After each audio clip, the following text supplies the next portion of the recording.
आज आपण वाळवणीचा आणखीन एक पदार्थ पाहणार आहोत। चवीला एकदम मस्त अशा ह्या कुरडया होतात। नमस्कार, संगीताच रेसिपीमध्ये तुम्हा सर्वांचे खूप खूप स्वागत। आज आपण गव्हाची कुरडई कशी करायची ते पाहणार आहोत। चला तर मग पटकन यासाठी लागणारे साहित्य पाहू। अर्धा किलो खपली गहू, पाव चमचा हिंग पावडर, पाव चमचा पापड खार, चवीनुसार मीठ व पाणी आवश्यकतेनुसार। आता आपण रेसिपी स्टार्ट करू। त्याआधी जर तुम्हाला माझ्या रेसिपी आवडत असतील तर संगीताच रेसिपीला प्लीज सबस्क्राइब करा। अर्धा किलो खपली गहू मी घेतले आहेत। ते स्वच्छ पाकडून निवडून आपण घेतलेले आहेत। गहू तुम्ही कोणतेही घेऊ शकता, पण खपली गहू घेतल्यामुळे कुरडई चवीला खूप छान होते, त्यामुळे शक्यतो खपली गव्हाचा वापर करायचा। आता आपण याला 2 वेळा पाण्याने स्वच्छ धुवून घ्यायचे आहे।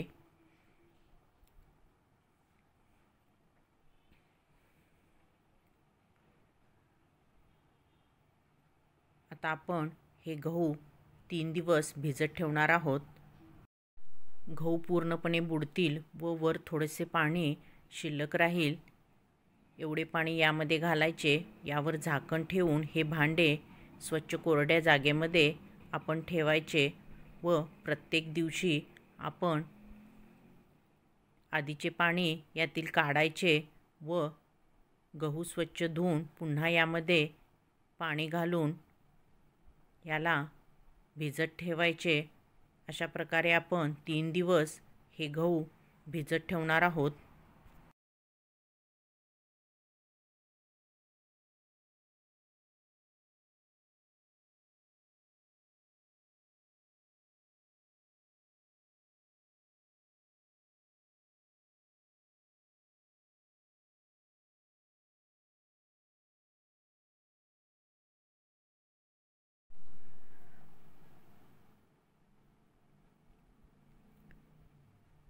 आता 4था दिवस। आता आपण हे पाणी काढून टाकायचे। गहू आपले छान भिजलेले आहेत। आंबूस असा वास येतो, त्यामुळे गहू आपण पाण्याने 2 वेळा स्वच्छ धुवून घ्यायचे आहे। आता आज आपण या गव्हातील चीक काढणार आहोत। गहू मी 2 वेळा स्वच्छ धुवून घेतलेला आहे। तुम्ही इथे बघू शकता गहू छान भिजलेला आहे, त्यातून चीक देखील येत आहे। आज आपण मिक्सरच्या सहाय्याने गव्हाचा चीक काढणार आहोत। मिक्सरच्या जारमध्ये भिजवलेले गहू आपण घेऊ व याची बारीक पेस्ट करून घ्यायची आहे। यामध्ये यातीलच थोडेसे पाणी घालायचे व याला मिक्सरमधून फिरवून घ्यायचे।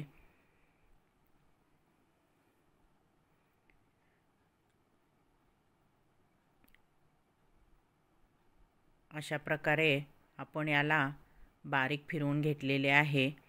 आता आपण फिरवलेले गहू एका भांड्यामध्ये काढून घेऊ। नंतर आपण एकदम याला गाळून घेणार आहोत। आता आपण सर्व गहू मिक्सरमधून फिरवून घेऊ। पूर्वीच्या काळी परातीमध्ये हे गहू घेऊन हाताने किंचून यातील चीक काढला जायचा, पण आता मिक्सरमुळे हे खूप सोपे झालेले आहे। आता आपण हा चीक चाळणीच्या सहाय्याने गाळून घ्यायचा आहे, किंवा भांड्याला कॉटनचे कापड बांधून त्यावर तुम्ही हा चीक ओतून सुद्धा गाळून घेतला तरीही चालेल। आता आपण मिक्सरच्या जारमध्ये थोडंसं पाणी घालून ते पाणी आपण यामध्ये ओतायचे व हाताने किंवा एखाद्या पळीने आपण प्रेस करत हा चीक काढून घ्यायचा। यामध्ये पाण्याचे असे प्रमाण नाही, तुम्ही लागल तसे पाणी यामध्ये वापरू शकता। तुम्ही येथे बघू शकता की चीक छान पडत आहे। आता आपण वरील चोथा दुसऱ्या भांड्यामध्ये काढून घ्यायचा व अशा प्रकारे आपण सर्व चीक गाळून घेऊ। गहू भिजवणे 3 ते 4 दिवस, रोज त्यातील पाणी बदलणे मग चीक काढणे व सर्वात शेवटी पीठ शिजवून त्याच्या कुरडया बनवणे ही प्रोसेस थोडी मोठी आहे, पण सर्व कुरडयामध्ये ह्या कुरडया चवीला अप्रतिम लागतात. आपण गाळून जो चोथा ठेवला आहे त्यामध्ये पाणी घालून पुन्हा आपण हे गाळून घेतलेले आहे. यामध्ये आवश्यक तेवढे पाणी घालून आपण याला हाताने व्यवस्थित प्रेस करून यातील उरलेला चीकसुद्धा गाळून घ्यायचा आहे. वरती हा चोथा राहिलेला आहे, यातील चीक पूर्णपणे आपण काढून घेतलेला आहे. आता हा आपला चीक तयार आहे. यावर झाकण ठेवून पुन्हा याला 1 दिवस भिजत ठेवायचे आहे. दुसऱ्या दिवशी तुम्ही ते बघू शकता, चीक सगळा खाली सेटल झालेला आहे, म्हणजेच खाली बसलेला आहे व वर जे पाणी आहे ते आपण हळुवारपणे काढून घ्यायचे आहे.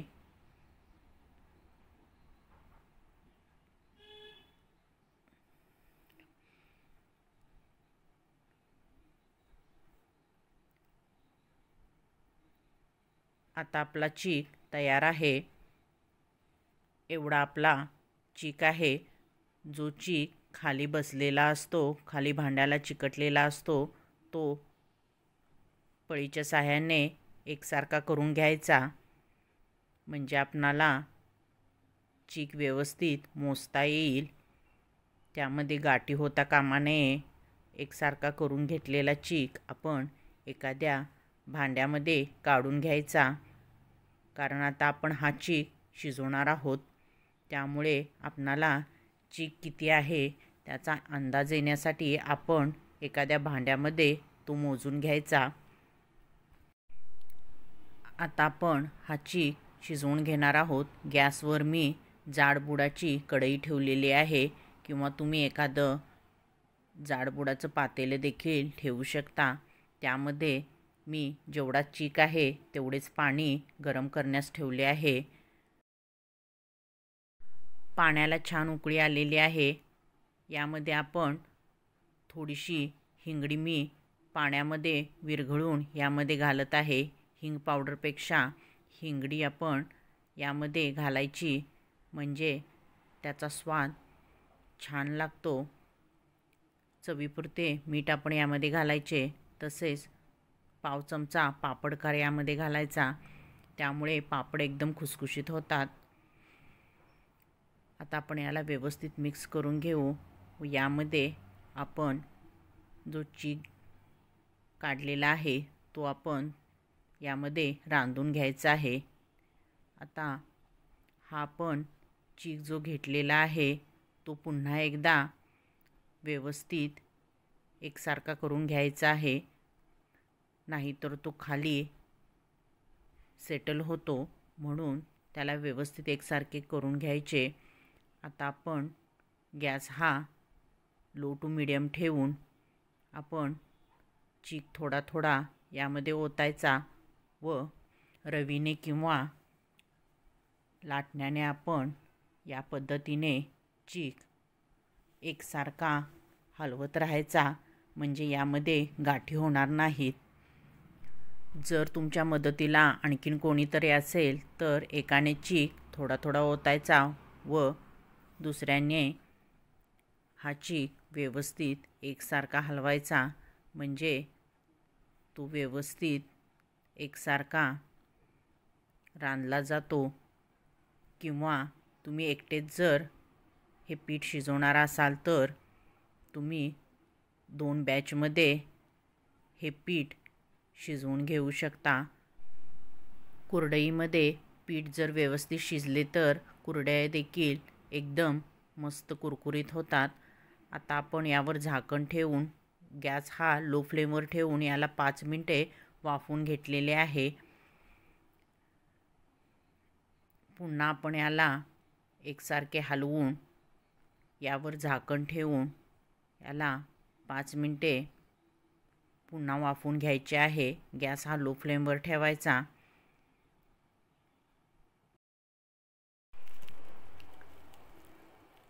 तुम्ही इथे बघू शकता पीठ आपले छान वाफले आहे.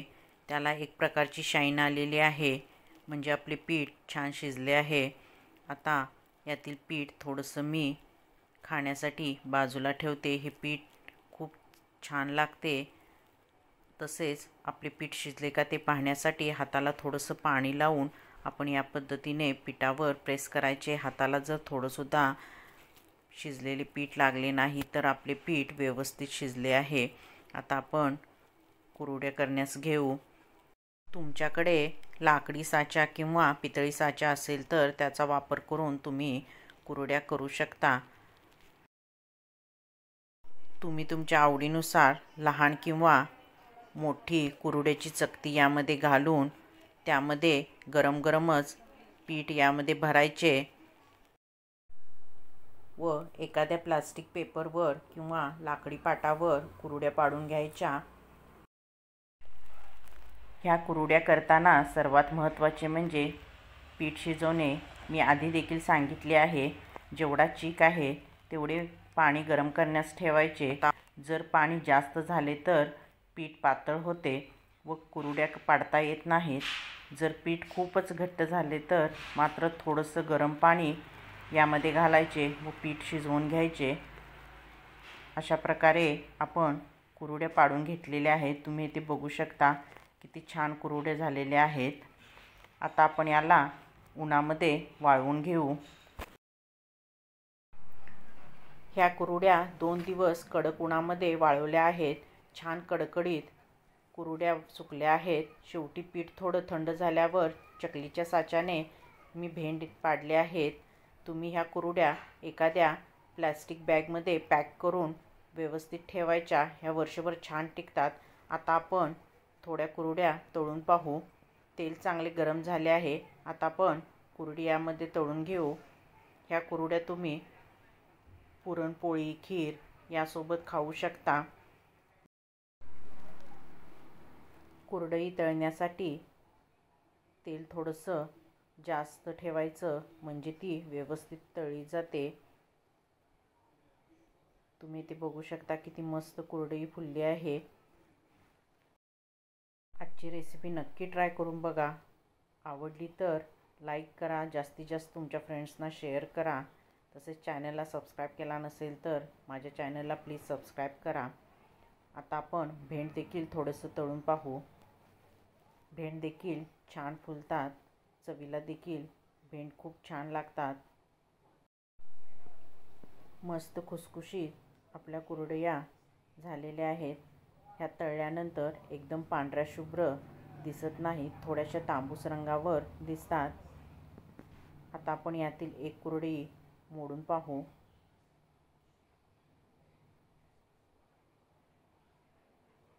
एकदम खुसखुशीत अशी ही कुरडई झाली आहे. रेसिपी नक्की ट्राय करून बघा. पुन्हा भेटू लवकरच अशाच एका छानशा रेसिपीसोबत. तोपर्यंत टेस्टी खा व हेल्दी राहा.